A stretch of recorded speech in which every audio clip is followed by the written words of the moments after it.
Os grupos de ação local do Médio Tejo estiveram reunidos esta quarta e quinta-feira no Convento de Cristo, em Tomar, num encontro onde estiveram em foco os projetos apoiados pela abordagem líder. A iniciativa teve como objetivo promover a partilha de experiências e identificar oportunidades nas temáticas que estão na base do próximo quadro comunitário de apoio.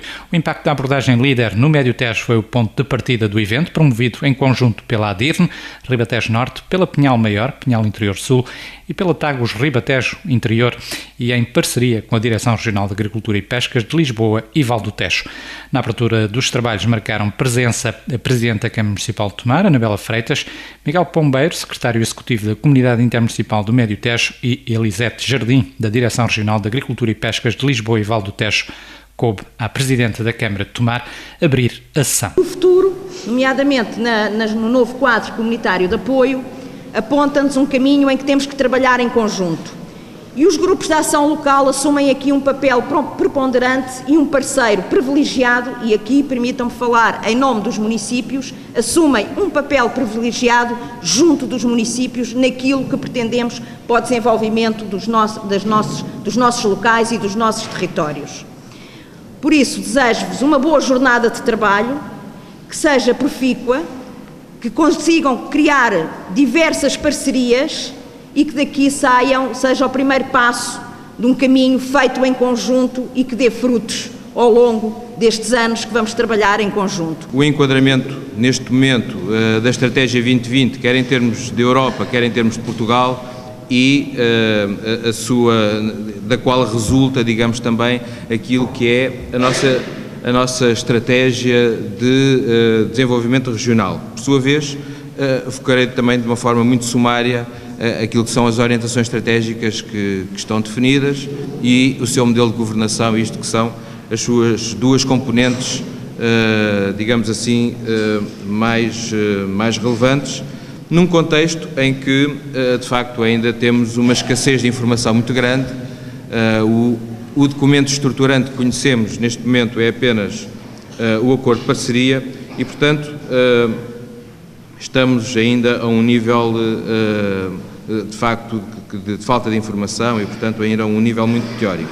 Não vale a pena perder muito tempo relativamente àquilo que são as orientações em termos da própria Estratégia Europa 2020, as três prioridades que têm sido muito repetidas: o crescimento inteligente ligado ao crescimento, ao conhecimento, à educação, ao conhecimento e à inovação, o crescimento sustentável ligado à eficiente utilização dos recursos, mais ecológica e competitiva, o crescimento inclusivo ligado à criação de emprego e à redução de pobreza.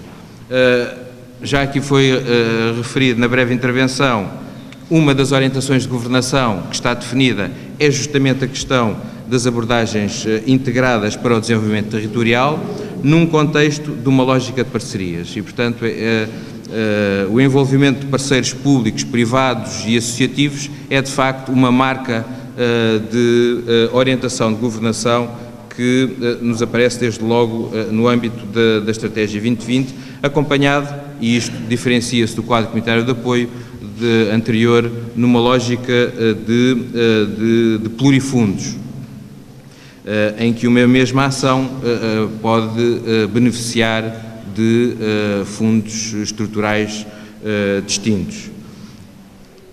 No âmbito português, como referi, aquilo que neste momento de alguma forma está seguro diz respeito ao acordo de parceria, e nesse âmbito do acordo de parceria,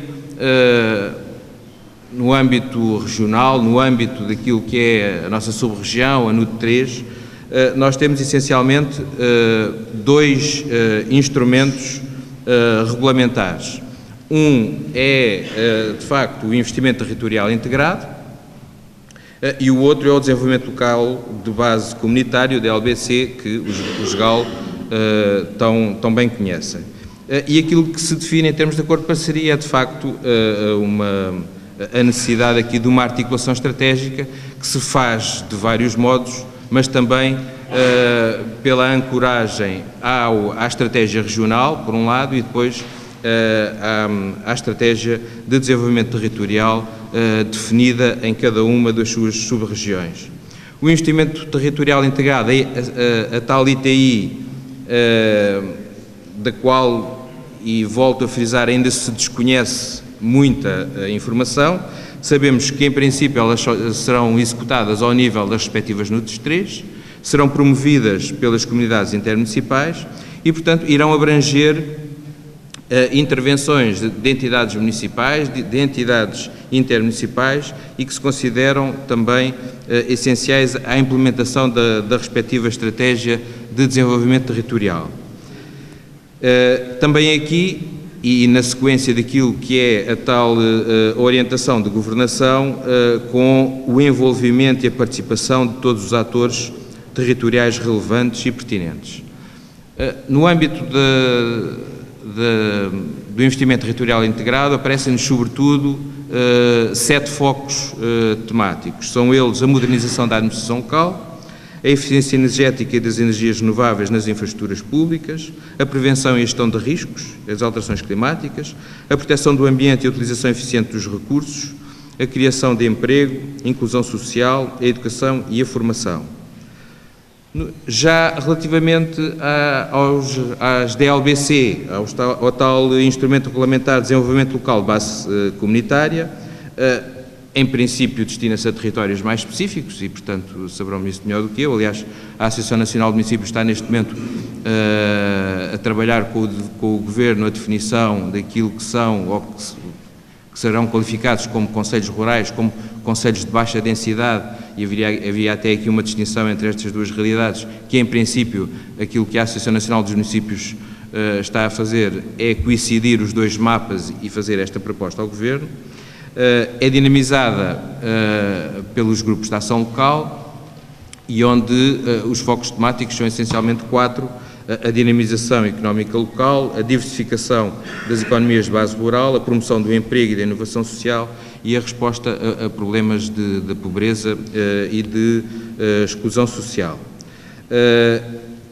E, portanto, é num contexto destas duas realidades e onde tem que haver esta articulação estratégica que surge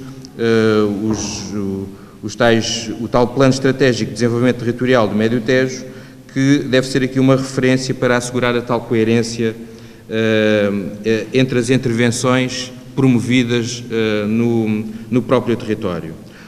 O Plano Estratégico, em termos da Comunidade Intermunicipal, começou a ser trabalhado ainda no final de 2012 e, portanto, houve um conjunto de reuniões temáticas, foi desenrolando-se ao longo de 2013 e também em 2014. Foi apresentado justamente aqui nesta sala no dia 6 de maio e está neste momento está na CCDR Centro.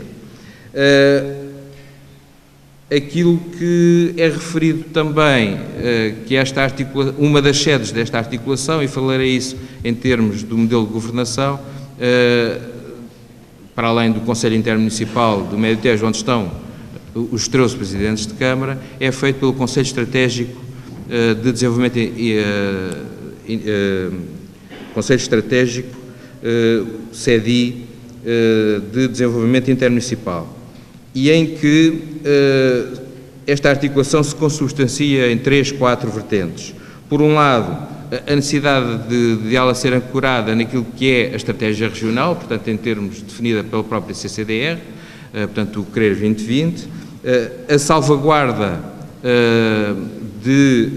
da não duplicação das elegibilidades e, mais uma vez, e esta é uma tónica que está sempre presente em todos os documentos, o tal envolvimento dos parceiros públicos, privados e associativos. O nosso Conselho Estratégico tomou aqui também posse no dia 6 de maio e, portanto, tem 40 entidades entre parceiros públicos, privados e associativos. Já realizou a sua primeira reunião, tinha agendada a reunião agora na segunda quinzena de outubro, muito possivelmente será adiado também em função do tal desconhecimento de alguns documentos estruturantes para que, portanto, a reunião possa ser mais produtiva. Este plano estratégico, no fundo, define uma visão para o Médio Tejo, com meia dúzia de ideias fortes, das quais sublinho 3 ou 4. Por um lado, a harmonização, a ambição de harmonizar a valorização do potencial endógeno com a preservação do património natural, a questão do equilíbrio entre o desenvolvimento urbano e a modernização rural, aproveitar o posicionamento estratégico que o Médio Tejo tem conferindo vantagens para a localização de empresas, e também uma vertente, uma preocupação pela própria rentabilização de um conjunto de investimentos que foram sendo feitos ao longo dos últimos quadros comunitários de apoio, do QCA3, do CREN, e portanto, criar ao nível das ações imateriais também um conjunto de projetos que ajudem justamente a rentabilizar os investimentos que já se realizaram. Em termos das orientações estratégicas, há sobretudo duas que têm a ver com a temática deste colóquio. Enuncio-as de forma muito rápida, aquelas que são as orientações estratégicas em termos do próprio Médio Tejo. A primeira, que tem muito a ver, que é justamente a valorização dos recursos endógenos e do potencial turístico, portanto, toda a ligação à questão da inovação, da promoção, da internacionalização, do turismo, do comércio. Uma segunda orientação, que é designada genericamente de incorporação de valor na atividade empresarial, e, portanto, que tem várias vertentes, mas que também poderíamos enunciar como, no fundo, a ambição de promover um contexto de suporte à inovação e ao empreendedorismo. Uma terceira orientação ligada à promoção da coesão e da qualidade de vida, questões como a resiliência do mundo rural, a revitalização urbana, a inclusão. Uma quarta orientação ligada à consolidação da massa crítica urbana, portanto, a atração de população em empresas, o emprego, a questão da mobilidade, a questão da constelação urbana, que é algo que também caracteriza e que é muitas vezes designado e caracteriza o Médio Tejo, e uma quinta mais operacional, ligada à governação inteligente e multidimensional, e no fundo também com uma preocupação da modernização do próprio serviço, da prestação do serviço público. No âmbito do Plano Estratégico de Desenvolvimento do Médio Tejo 2020, é também bastante valorizada a oportunidade da prossecução e renovação das experiências bem-sucedidas do PRODER, do LEADER, em projetos valorizadores das competências locais. De forma também sumária, fazer então, relativamente a estas 5 orientações, apenas uma menção à primeira e à terceira, que mais têm a ver, de facto, com a temática ligada ao LEADER. A valorização dos recursos endógenos e do potencial turístico, como motor da própria criação de emprego e riqueza e elementos de defesa da identidade da região.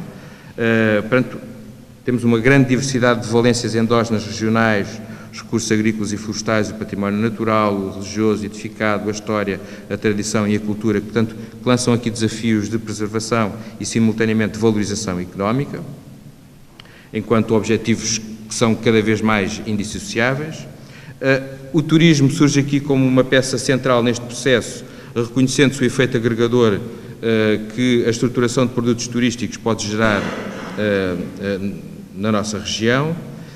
E, portanto, como objetivos específicos, a enunciação apenas a valorizar e preservar o património natural, valorizar economicamente e, como já referi, de forma simbiótica, os produtos endógenos, valorizar os produtos turísticos centrados no património e uma preocupação também muito forte em termos do reforço da própria identidade regional. Esta é uma iniciativa que nós pretendemos desenvolver em todas as nossas delegações. Já fizemos a primeira na Península de Setúbal, esta é a segunda e tencionamos fazer mais 2, uma no Oeste e outra no Ribatejo.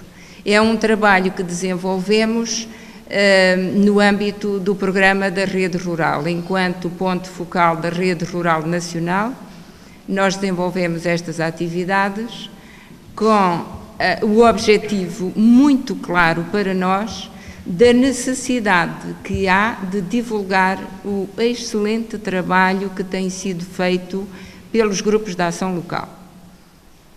É um excelente trabalho. Senhora gestora do PRODER, peço desculpa. Senhor coordenador do subprograma 3 do PRODER, peço desculpa por não vos ter cumprimentado. Muito obrigada por estarem aqui. É uma gratificação muito grande para nós contar com a vossa presença aqui hoje. É muito importante para nós, Direção Regional da Agricultura e grupos de ação local aqui presentes, a presença das entidades decisoras neste processo de fazer desenvolvimento rural local. Eu devo dizer-vos que a preparação da organização deste evento, em que eu não participei, em nossa representação esteve sempre a doutora Ana Alberti, e havia um interesse muito grande em que eu fizesse uma intervenção. E eu sempre me escusei porque estaria aqui o Sr. Secretário de Estado do Desenvolvimento Rural e é meu método de trabalho e manda o protocolo que assim seja. Se está um elemento do meu Ministério, eu não tenho a palavra. Quis o destino que fosse eu a estar aqui e, portanto, tenho assim a oportunidade de dizer aquilo que eu penso sobre o que é o desenvolvimento local, rural, desenvolvido a partir dos grupos de ação local. Eu tenho o privilégio de estar numa região onde há 6 grupos de ação local, em vias de serem 7, que têm um excelente relacionamento com a Direção Regional de Agricultura, com as CIM, com as autarquias e que têm feito um trabalho que é digno de mérito. Eu hoje, quando entrei aqui, mal entrei aqui, vi um painel de exposição dos trabalhos, porque o objetivo deste evento é mostrar aquilo que se tem feito de bom no âmbito deste programa, que é um programa minúsculo, é um programa que no PDR representa 5%, ou seja, nada, mas que com este nada tem-se feito muito e muito bem feito. Pelo menos assim é na Direção Regional de Lisboa e Val do Tejo. E a minha mensagem maior é a de que cada um nesta sala faça chegar esta mensagem, que se inverta a opinião de que os GAL não fazem um bom trabalho. Não é verdade. Os GAL fazem um excelente trabalho. Eu, enquanto Diretora Regional de Agricultura, cada vez que eu preciso de fazer alguma coisa, só me ocorre chamar um GAL. Porque eu não tenho dúvidas nenhumas que se eu tiver o GAL a trabalhar com a Direção Regional, a qualidade do trabalho vai dar dignificação ao evento. Vai dignificar o evento. Agora falei aqui uma expressão que não me soou bem. Isto tudo para dizer também que eu não sou uma das pioneiras da iniciativa comunitária LEADER neste território. Eu sou mesmo a pioneira. O LEADER entrou na região de Lisboa e Val do Tejo pela minha mão, há mais de 20 anos. E em boa hora foi criada a ADIRN, que está neste processo desde a primeira iniciativa. No quadro seguinte, também pela minha mão, foi dinamizada a TAGOS. Uma Ribatejo Norte, outra Ribatejo Interior, uma sediada em Tomar, outra sediada em Abrantes. Tenho o maior orgulho no trabalho que tem sido feito por estas 2 associações de desenvolvimento local. Eu não tenho dúvidas nenhumas de que as entidades que delas têm beneficiado têm a minha opinião. Preocupa-me que no presente quadro, PDR 2020, o FEADER, e por reclamação de muita gente, agora vale a pena voltar atrás, a iniciativa comunitária LEADER começou por fazer a gestão de uma subvenção global para o desenvolvimento rural integrado, e isto quer dizer que esta subvenção global geria fundos do FEDER, do Fundo Social Europeu e do FEADER. Com o evoluir dos anos, passou a ser apenas o FEADER, o Fundo Europeu do Desenvolvimento Rural, com a tutela do Ministério da Agricultura. No presente quadro, PDR 2020, a abordagem líder com o FEADER apenas vai fazer o seu trabalho no âmbito do setor agrícola. Portanto, as iniciativas geridas pelos grupos de ação local apenas vão poder financiar o setor agrícola, ações de diversificação e de sustentabilidade do mundo rural, mas ligadas à atividade agrícola. E para isto, o FEADER, no PDR, disponibiliza 5% da sua verba. Isto é, metade do que era disponibilizado nos quadros anteriores. A outra metade, espero, venha a ser compensada através do acordo de parceria com o FEDER e com o Fundo Social Europeu. Eu sei que o processo é complicado, eu sei que o processo está atrasado, mas eu não tenho dúvidas nenhumas de que esta gente, permitem-me que vos chame assim, vai conseguir ultrapassar as dificuldades todas que estão ainda no caminho e que tudo isto vai correr bem e vai acabar bem e vão continuar a fazer o vosso trabalho bem como têm feito até agora.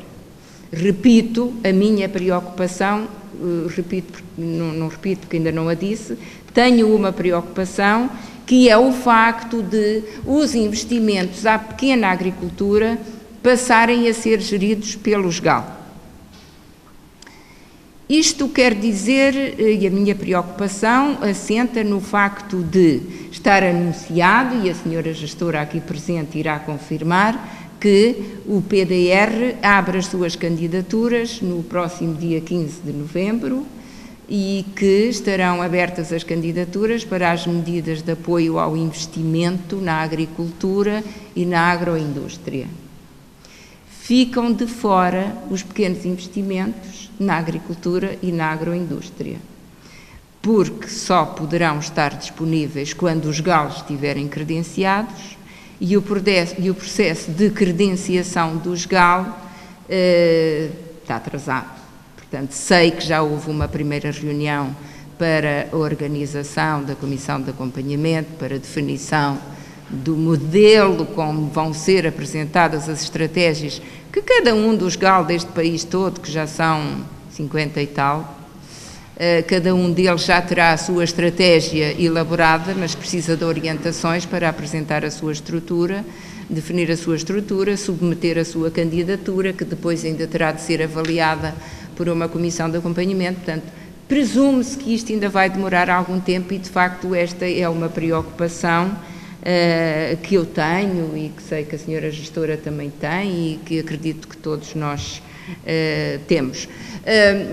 Sei também que o país não está todo ele coberto por grupos de ação local, portanto nem todo o território rural deste país está coberto com o trabalho de um grupo de ação local e que onde não há um grupo de ação local, estas medidas vão continuar a ser geridas a partir do Ministério da Agricultura, tal como tem sido até agora. Não vou continuar esta minha defesa dos GAL, quero deixar uma nota positiva, e a nota positiva é no sentido de ter a certeza absoluta de que os GAL, com toda a sua força, com toda a sua competência, vão saber ultrapassar a adversidade associada a todo este processo de atraso e de indefinições, e que daqui a um ano estaremos todos aqui a congratular-nos com a continuação do bom trabalho. O PRODER é um programa de sucesso, em Portugal, pela elevada adesão que teve, e isso deve-se a todos vós. É um programa de sucesso na União Europeia. Nós somos o programa, neste momento, com a melhor taxa de execução. Posso dizer-vos que é fresquinho, que o PRODER atingiu os 90% de execução a semana passada, e isso põe-nos efetivamente no topo das execuções dos programas de desenvolvimento rural da Comissão. Posso dizer-vos também que tivemos um desempenho anual entre setembro do ano passado e setembro deste ano. O PRODER executou 18%, uma execução financeira de 18%. Isso deixa-nos, obviamente, de certa forma, confortáveis e confiantes de que vamos encerrar o programa durante o ano de 2015 sem grandes stresses, digamos assim, utilizando um termo casual, digamos assim. É mérito vosso, de todos vós, que todos os anos seja preciso haver um reforço do Orçamento de Estado para cumprir as expectativas de todos, para cumprir a vossa adesão, para cumprir o vosso empenho e a vossa execução. E isso eu penso que é um facto que deve deixar todos muito satisfeitos e muito orgulhosos. Isso deve-se única e exclusivamente aos promotores. Deve-se também ao bom desempenho e ao esforço da nossa tutela termos o regime de transição. Também é uma coisa inédita da transição entre dois quadros comunitários. O regime de transição permite-nos fazer, como o nome diz, uma transição progressiva, digamos assim, entre os dois quadros, permite que não haja quebras na avaliação de candidaturas. Nós continuamos a analisar candidaturas, como todos vocês sabem. Permitiu-nos receber candidaturas nos primeiros 6 meses deste ano e permitiu a todos vós continuarem, pelo menos, a programar o vosso investimento. Relativamente ao líder, a filosofia líder, como todos vocês sabem, é extremamente importante. É extremamente importante para nós na Autoridade de Gestão do PRODER, é extremamente importante para a sociedade civil no geral, é extremamente importante para os territórios no particular. A filosofia líder e o subprograma 3 do PRODER começou com 2 anos de atraso, como todos vocês sabem também, não é? Teve projetos aprovados no final de 2009. Posso dizer-vos que teve um ótimo desempenho. O subprograma 3 no PRODER é muito acarinhado, digamos assim, está com uma taxa de execução de 75%, portanto falta alguma coisa, mas eu penso que estão no bom caminho e penso que teremos aqui uma taxa de execução e estamos todos à espera de uma execução de 100% no SGAL, no subprograma 3 do PRODER. Relativamente à transição e relativamente ao futuro, eu não vos vou dizer grande coisa, confesso, porque quem pode falar do PDR, que ainda não está formalmente aprovado, como todos sabem, e quem fez a estrutura do programa, quem construiu a estrutura do programa, foi o Gabinete de Planeamento. Aquilo que eu vos posso dizer, como a doutora Elisete Jardim já disse, é que, obviamente, que é um desafio que todos vocês têm, porque vão passar, no fundo, a ter 3 fundos para gerir, digamos assim. Têm não só o FEADER, ao qual estão habituados e que conhecem, vão ter também fundos do FEDER e fundos do Fundo Social Europeu e, portanto, isso obviamente que é um desafio para todos vós, é um desafio também para nós. Aquilo que eu vos posso garantir e que vos posso dizer é que é o Ministério da Agricultura que está a coordenar os trabalhos de arranque e que, no fundo, está a dar o passo de arranque para começarmos para se lançar o desafio de formalizar o SGAL e que, portanto, os trabalhos estão a decorrer. Estamos a contar ter novidades para vocês muito em breve e, obviamente, que haverá aqui um pequeno atraso, mas em 2015, com certeza, que teremos o programa pronto para arrancar para vocês. Relativamente à abertura do PDR 2020, como já foi publicado pela Sra. Ministra e pelo Sr. Secretário de Estado da Agricultura, vão abrir medidas a 15 de novembro, isso é uma realidade, não vão abrir as medidas todas, como é evidente, mas o programa vai abrir para permitir dar resposta às expectativas que todos têm no setor e esperemos que continue a franca adesão que temos tido.